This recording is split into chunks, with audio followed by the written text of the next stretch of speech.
going to share with you an Irish folk tale that's quite reminiscent to lots of other stories, and it was taken from the Fireside Tales of Ireland from 1870 by Patrick Kennedy. As a collection of different folk tales and fairy tales. Now, you'll notice lots of similarities to other folk tales in this. When I was reading it, I thought it was a little bit Snow White, a little bit Children of Lear, a little bit Deirdre and her sorrows. So I hope that you enjoy the story of the 12 geese, the 12 brothers turned into geese. Like all good stories, this begins with a once upon a time. Once upon a time, there was a king and queen with 12 young, strapping boys. But the queen yearned for a daughter.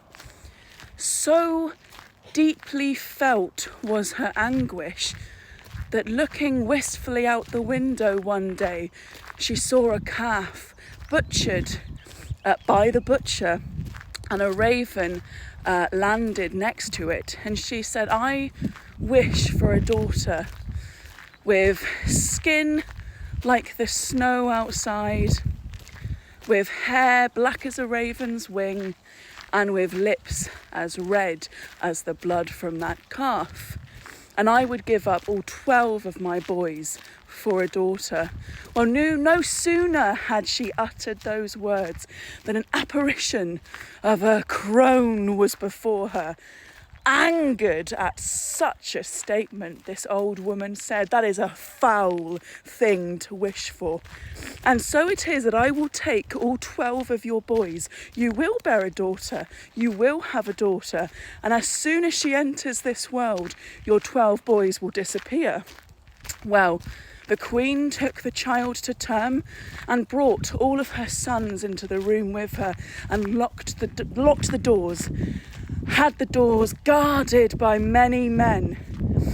But the men stationed outside the door as the queen gave birth to her daughter and the baby took its first breath in the world. They heard a strange whirling from inside. And just as they opened the door, white wings flew out of the window.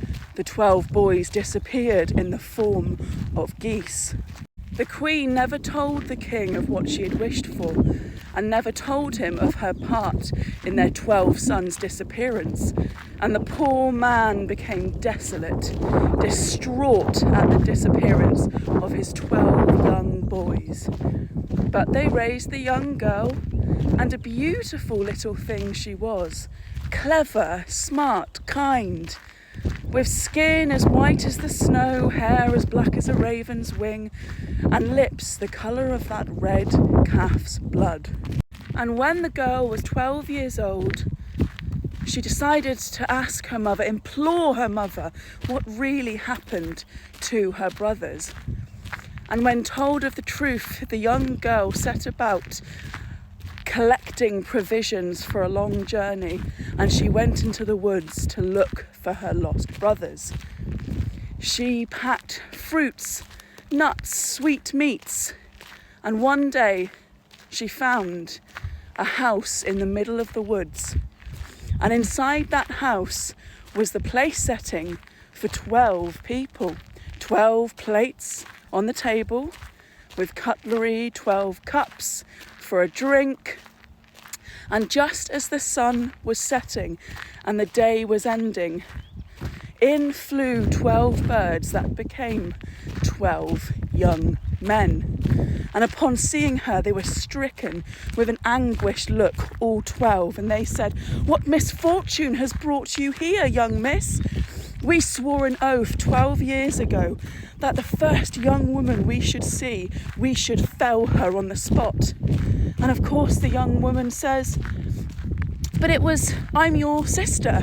And she tells them of the truth of her birth and her knowing only yesterday what had happened to them, and that she had set out on a journey through the woods to find them.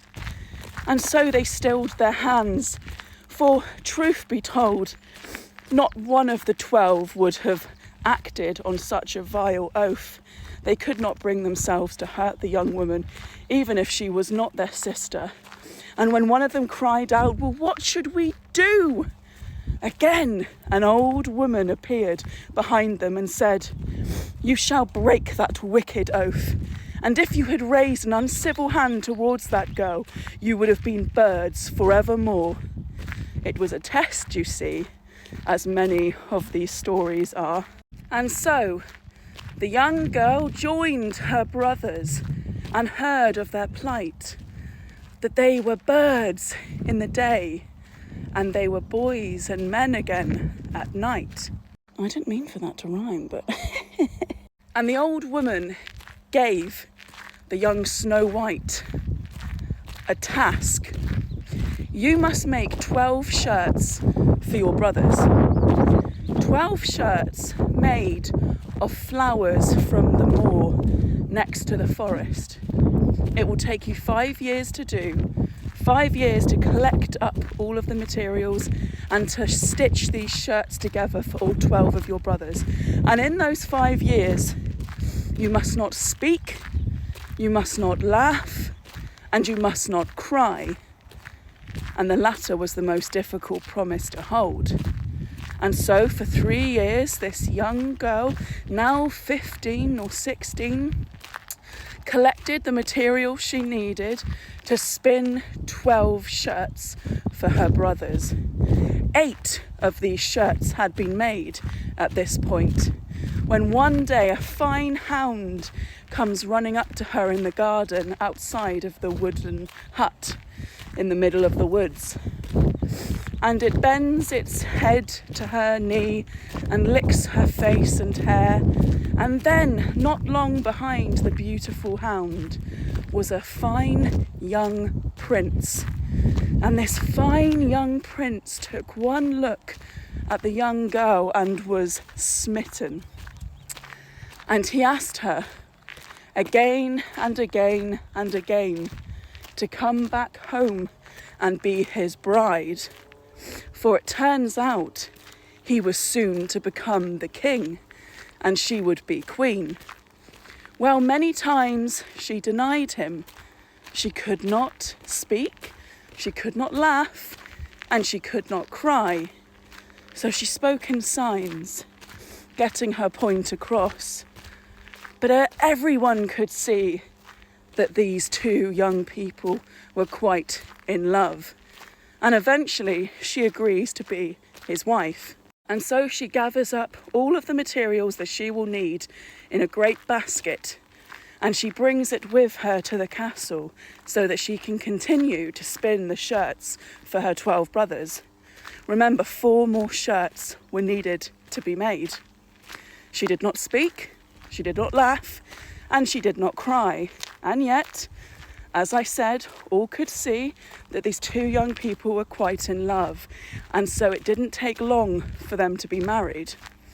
But, like many stories, this prince, and now young king, had quite an evil stepmother who was threatened by the appearance of the young, beautiful girl.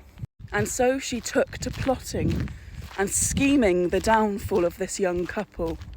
And it did not take long for the young princess to be with child. And of course this slowed down her work somewhat, but still she stitched, still she wove, still she worked on the shirts, and then her young baby son was born. One day when the young queen now was resting her child to her breast, the stepmother crept inside her room and stole the baby away. And she looked outside and saw a great wolf licking its chops, staring at the babe in her arms. And the wicked woman thought, "Oh, how perfect my plan is going to work."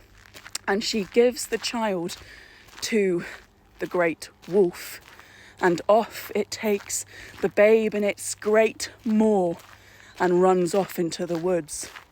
And with that, the wicked stepmother pricked her finger and smeared the blood around the young queen's mouth.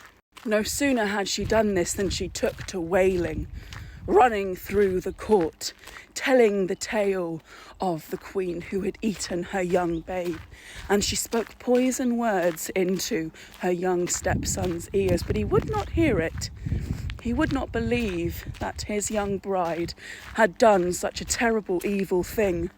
But the babe was nowhere to be found.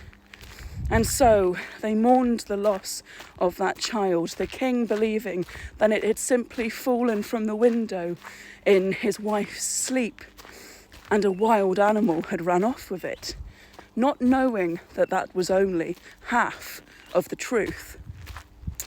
And in time, the young queen was pregnant with a little daughter, and the same thing happened. He would not leave his bride with the babe alone, but the stepmother was wicked, and she schemed and plotted and created a sleeping potion so that the young queen was asleep once more with the babe in her arms. And the stepmother had found a time when they would be alone. And again, she looked out the window, and again she saw a great wolf licking its chops, looking at the child in her arms. And again, she gave the babe to the wolf, who took it in its great maw, teeth around the cloth that held the babe, and ran off into the woods. And then she pricked her finger once again, smeared the blood around the young queen's mouth, and set to alighting the castle with frenzied stories of the queen eating her young babe once again. This time, the king, who tried as he might to stop and quell the rising tide of fear and anger and hate from the court and the neighbouring people, who requested, nay, demanded that the young queen be burned. Try as he might to deny it, the fervour of the crowds was too strong. And so on the day of the burning, still the young queen never stopped her stitching. She never cried, she never laughed, she never spoke. Even through the tragedies of losing 2 children, she sat like stone and continued to weave and stitch the 12 shirts, knowing that if she broke her promise, her 12 brothers would never ever become human ever again, and they would remain birds forevermore. On the day of the burning, she had made 12 shirts, and the last shirt had 1 arm missing, and so she set to the grim task, stitching and weaving, right up to the terrible moment when it would all end for her.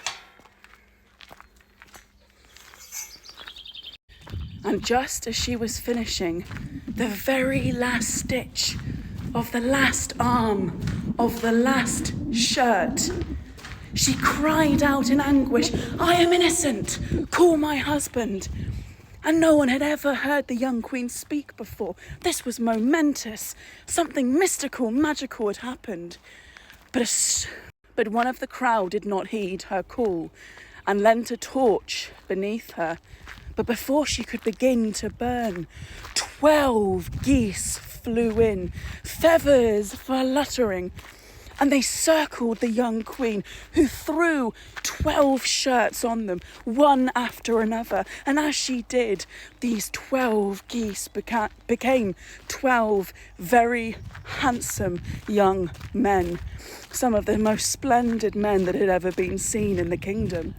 And they saved her sister as she had saved them, and they put out the fire, and who should appear with them but the good fairy, the old woman who had disguised herself as a great bad wolf to protect the babes from the king's wicked stepmother. And so the kingdom rejoiced.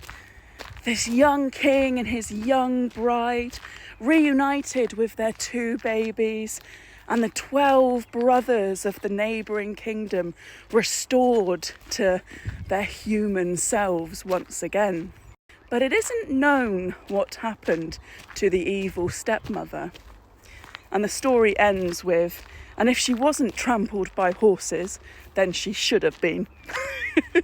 Anyway, that has been Fireside Stories of Ireland by Patrick Kennedy from 1870, and that was the story of the 12 geese, which is very good timing because I'm now at my car, so I hope that you enjoyed that. Have a nice evening.